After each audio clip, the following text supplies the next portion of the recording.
kasama rin natin ngayon si Attorney Michael Powa ng Defense Team ni Vice President Sara Duterte. Magandang umaga po, Attorney Powa. Magandang umaga rin po, Ma'am Susan, at magandang umaga po sa lahat ng nanonood sa atin. Apo, Attorney, pinasapina na po ng impeachment court ang tax at bank records ni VP Duterte at kanya asawang si Attorney Mans Carpio. Gaano po kayo kahanda na depensahan ang financial records ng bise oras na pabuksan ito ng impeachment court? Handang-handa naman po tayo. In fact, syempre, as napanood naman nating lahat, nagkaroon ng oral arguments last week between myself and Representative Diokno.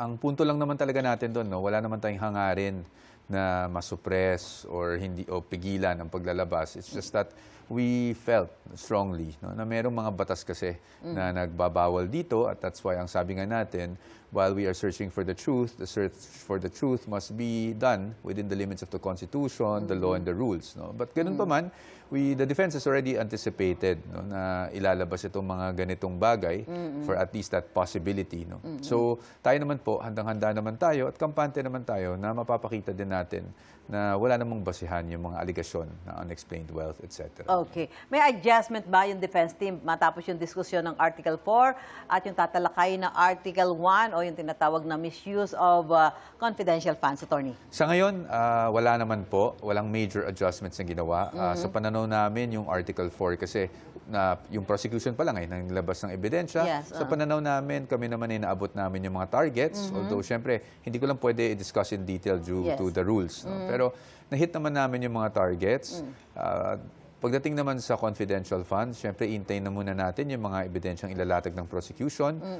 I cannot say for now kung magkakaroon ng adjustments. But basically, ang ginagawa lang namin yan is fine-tuning. Okay. Fine-tuning. Kasi syempre, as the trial progresses, nakikita mo yung developments. At kailangan din naman natin aminin na kahit on our part, kailangan din ng konting fine-tuning. Of course, Apo. At satisfied naman po ba ang defense team sa naging performance sa unang tinalakay na article? Yes, satisfied naman po kami dahil nga na-meet natin yung mga targets at sa tingin natin, no, we were able to really go into the credibility of the witnesses as well as yung mga testimonya na ibinigay nila. Ganun ba man, alam natin na kailangan pa rin nating sagutin ang mga aligasyon na to.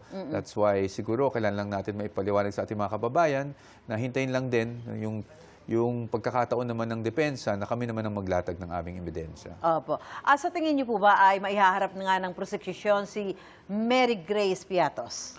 Nasa sa kanila po yan. No? I think si Miss Mary Grace Piatos, kung sino man siya, ay nasa isang listahan na binigay nila, no? O tatawag nating pre-trial brief. So, sa amin naman po, kung haharap yung Mary Grace Piatos, ay kami naman po ay handa lang mag-cross-examine. Yun lang po naman ang trabaho ng depensa sa ngayon. Attorney, si Vice President po ay nasa abroad. Kailan babalik niya at pagbalik ba niya ay posibleng humarap siya sa paglilitis? Opo, ang ating Vice Presidente ay nasa abroad because of meetings with Filipino communities, no? Our overseas Filipino communities. Hindi ko po alam kung kailan yung eksaktong date, but I'm sure it won't be long. No?